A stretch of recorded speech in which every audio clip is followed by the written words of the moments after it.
Football is back. Training camp is officially underway. Whose position groups are we watching? Whose spot on the roster is on the hot seat? We're going to dive into it. This is the Shecago Report. I'm Alexis Jade, and let's get into it.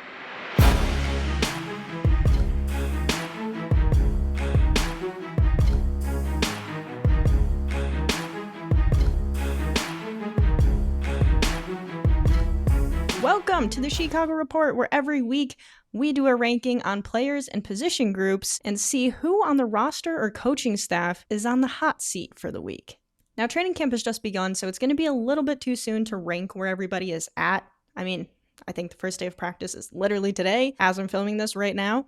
So instead, this week, we're going to start by ranking where they are heading into camp. So this ranking is going to be my breakdown of every position group and where I think they are at in our power rankings to start training camp. Obviously, this is subject to change as we go on a week-to-week basis. But let's just kick it off. Let's just go right into it. At number 9, really bothers me that we don't have 10, but I grouped all special teams into one category because I didn't really feel like splitting them out at special teams. So at number 9, we have the defensive line. I feel that this is probably going to be agreed upon by most Bears fans. We just don't know what we have in this defensive line. I'm really high on Austin Booker. I'm hoping he's primed for a breakout season, but we're going to have to see it to believe it. Montez Sweat is starting training camp with an illness. He is expected to return to camp. It doesn't sound like it's anything serious. It's non-football related, but that's a factor into this list. And Montez Sweat didn't have the world's best season last year, so we're also looking for a step up from him. And other than that, we really don't know how this defensive line is going to shake out. It's definitely the weakness of our defense, so easy number 9 option for me heading into training camp. Number 8, the linebacker room. Now, some people might disagree with this one. The only reason I have them at number 8 so far back is because there's still a lot of questions in this room. We have Jack Sanborn back. TJ Edwards will come back eventually. He is still injured heading into training camp. Well, he's recovering from injury, but we don't know how he's going to look coming back from injury. We hope he's going to take off like he did before his injury. But other than that, this linebacker room is going to have a lot of changes to it. We don't have Tremaine Edmonds anymore. We did add Jack Sanborn, but he's more of a, fill-in piece. And we have some people that we've added that hopefully can take up some of those starting spots, but where it's really going to have to be shake it out to see who is the survival of the fittest at the end of camp. So in my mind, heading into training camp, that's a room that has a lot of questions, so I'm keeping linebackers at number 8 in our power rankings. Number 7, the wide receiver room. I know, before everyone starts yelling at me, just hold on, hear me out. I'm really optimistic about our wide receivers, but we lost DJ Moore, and as much as people like to hate on him last year, he was a very, very reliable, consistent wide receiver, and he was our wide receiver 1. Now, Rome Odunze was injured last year. He's back, he's ready to go in training camp, and we hope the foot is fully healed, and we're hopeful for a big breakout year from Rome Odunze. If you remember, Rome started the season really, really well before he got his foot injury, so I'm very high on Rome Odunze. I think very highly of him, and I'm really excited for him, and I think he's going to have a great season. Luther Burden, dude might end up being wide receiver 1, and that's not because I dislike Rome Odunze, but Luther Burden is just that good. I'm super excited about Luther Burden, and I think the two of them combined are going to be hell for defenses. But that third wide receiver spot, it's a toss-up. And because wide receiver is so important, that's why it's room number 7, just because we don't have 3 solidified wide receivers. You can make pretty safe guesses on who wide receiver number 3 is going to be, but it still is yet to be seen, and it's still yet to be seen who our true number 1 wide receiver is. Rome Odunze, Luther Burden, or mystery number 3. My bet's on Rome or Luther, but we have to see it to believe it. So for that reason, they're number 7 heading into camp on the power ranking, but I do expect that room to skyrocket, hopefully to the top of the list by the end of camp. Number 6, our DB room. Now, Jalen Johnson, injured all of last season. Came back for the last playoff game, but how is he going to look with a full offseason recover? Hopefully he's back to the Jalen Johnson that we know and love, but that's a sight to behold. Dylan Thieneman is coming in. Super excited about him, but he's a rookie. We've never seen him play in the NFL. It's going to be some time before, he gets used to things. I'm sure going into the season, there's going to be moments where he has his rookie moments, but the hope is that he's a plug and play player, and he does really well going into the season, but we don't know. Kyler Gordon, big news. He's starting the season, or training camp at least, on the physically unable to perform list. He has been dealing with injuries his entire career, and it's been multiple years since he's played a full season, and he only played, I think, 3 games last year. So that is a really big loss. That was our starter, our key piece of our defense, our nickel, that we are going to have to live without for the foreseeable future. And based on the way Ryan Poles and Ben Johnson and Dennis Allen are talking about him, it does not sound like they're anticipating him to be back, which is very concerning. So that's a question. That's a spot that now has to be filled. Kobe Bryant is a good addition to the cornerback room. I'm really excited about him. And then we have some depth pieces, and it's going to be another room that has to compete like it does every year. We haven't seen them all play as a cohesive unit yet, so we have no idea what they're going to look like. This is another room that I think maybe going into the season, we're still having them lower on our list in the power rankings, but ideally as we head into the season, they become one of the strengths of our defense because we're going to need them to be. Number 5, the running back room. I think we have great running backs. Between DeAndre Swift and Kyle Monangai, I am super excited about our running back room. They did great together last year, and now with another year under their belts of knowing Ben Johnson's system, especially for Kyle Monangai, I think it's going to be a great year for both of them. The reason they're number 5 is the depth. We have Roschon Johnson, but at this point, I don't even know if he's guaranteed a roster spot. We might use one of the roster spots that would be Roschon Johnson or the running back room for someone who could do running back and special teams, because we also need some special teams help. So I don't know. I really love our running back room. The problem is we just don't have a lot of depth in it. And running backs obviously are getting hit pretty hard on the field day in and day out and on game day. So like you want to have solid depth there, and I'm a little iffy about it. So that's the reason they're number 5 heading into camp. But if some breakout running back happens during camp that is like that solidifies the number 3 running back, I'll feel better about the group. Number 4, special teams. Now, like I said in the beginning of the video, I grouped special teams all into one position group. And I know technically we could split it between punting, kicking, returning, long snapper, all the positions, but that just felt like too much, too specific for a group that's quite small. And honestly, I know a lot of people aren't super interested in special teams. No offense to special teams. The reason they're number 4 is they're a pretty solid unit. There's really not a lot of room to improve. I think Torrey Taylor hopefully has a little bit of a better season than he did last year.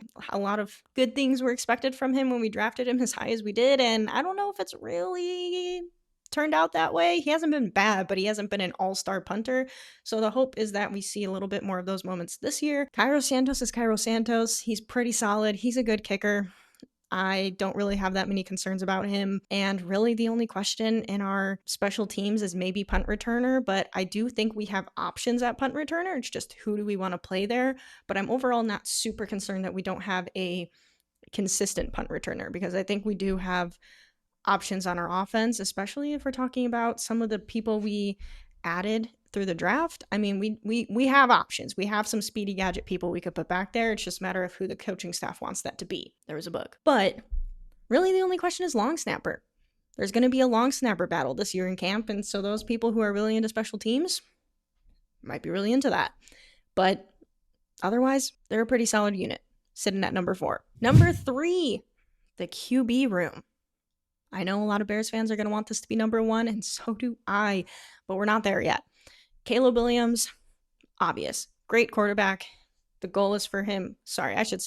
Caleb Williams, good quarterback. The goal is for him to be great this year. I'm hoping MVP season levels. Now, is that an expectation? Not necessarily. That's not totally fair, but I think he has the potential to be. I think this year has the potential to be for the Bears. So, like every Bears fan, I am extremely excited about Caleb Williams and his potential, and I hope to see him progress throughout training camp. And then we obviously have Tyson Bagent, number 2 quarterback. We have Casey Keenum. We have a very solid quarterback room at the Bears for the first time in our lives. It is a very, very good unit. It's just not number 1 yet because as a whole, we have 2 more units that I think are a little bit ahead of them. Ideally by the end of camp or by the end of this year, QB room moves to number 1. Number 2, offensive line.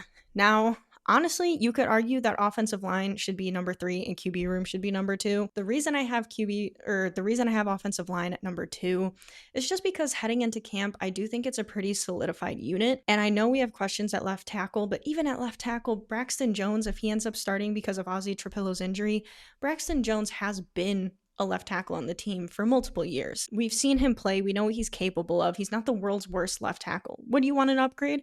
Sure. Yes, ideally. But like, is he serviceable for this year? Yeah. I'm not super concerned about it. And then on top of that, we still have Joe Tooney. We still have Darnell Wright. We still have Jonah Jackson. And now we have 2 centers, a vet and a rookie, competing for the position this year that both, I think, could do a serviceable job at center, and you could argue a great job at center. I mean, one played in the Super Bowl and one was an all-star center in college from Iowa that is older and ready to be a starter right now. Really, that's going to be the battle to watch of training camp, which maybe is what helped me put it at number 2 a little bit higher just because of that reason. But overall, I think beyond the starting unit, whichever center starts, there's going to be hiccups along the way, of course, but I'm not overly concerned about the center position. I do think at some point along the way, it will become a solid position. And we have quite a few depth pieces on the offensive line as well. Ideally, there's no injuries. We don't never have to worry about that, but it's football. We had a very healthy offensive line last year by the grace of the football gods, and let's just hope Pope Leo can give that to us again because, woo, that was amazing. And finally, drum roll please, position group number 1 in the Shecago Power Rankings is the tight end room. I mean, I think this is really not arguable in my opinion. This is without a doubt the best position group on the team right now. Cole Kmet, solid tight end that we've had for multiple years, a true vet, works hard, hardly ever misses games. Colston Loveland, breakout rookie season, arguably could become the best tight end in football this year across the entire NFL.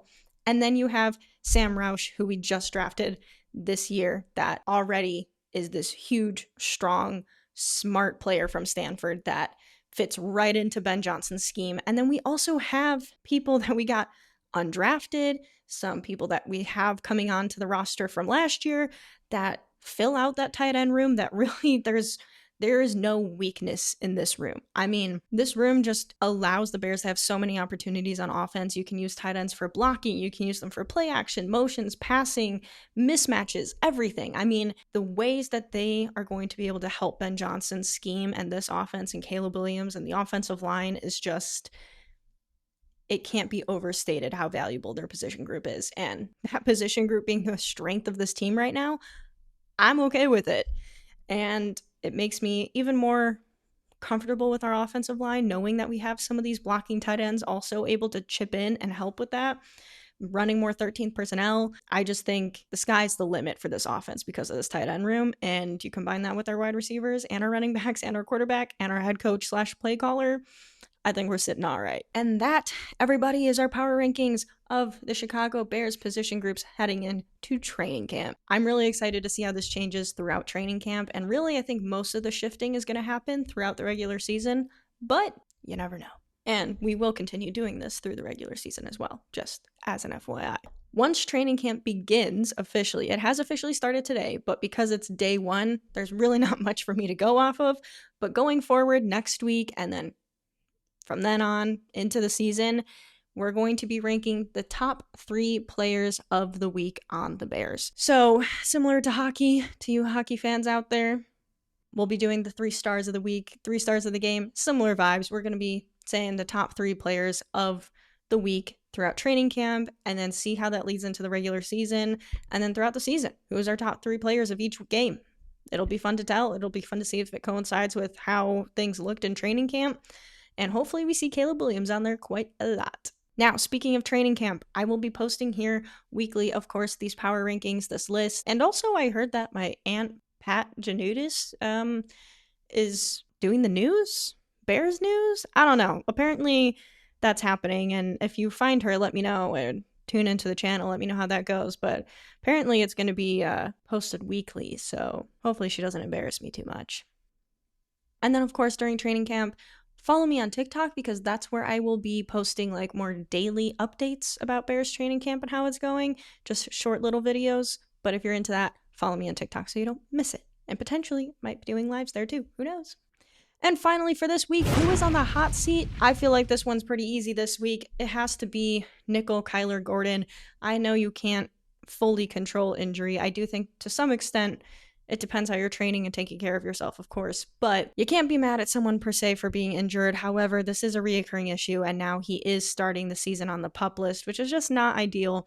So the obvious answer is Kyler Gordon. It sounds like the coaching staff is just really pessimistic about him, and even if he does return, he's really going to have to prove himself to save himself a roster spot. So hot seat this week. This is easy. Kyler Gordon, your seat is on fire. But that about wraps it up for the Shecago Power Rankings update. What did I get wrong? Who do you think deserves to move up? Is there anyone else you think should be on the hot seat? Let me know your thoughts in the comments below, and I will see you next week. Bear down, baby. Hey, you! When the NFL season starts, I will be posting NFC North Power Rankings and league-wide NFL season updates every week, so make sure you are subscribed to this channel right now so you don't miss when they're posted. Subscribe right now. Please, like this video. Subscribe.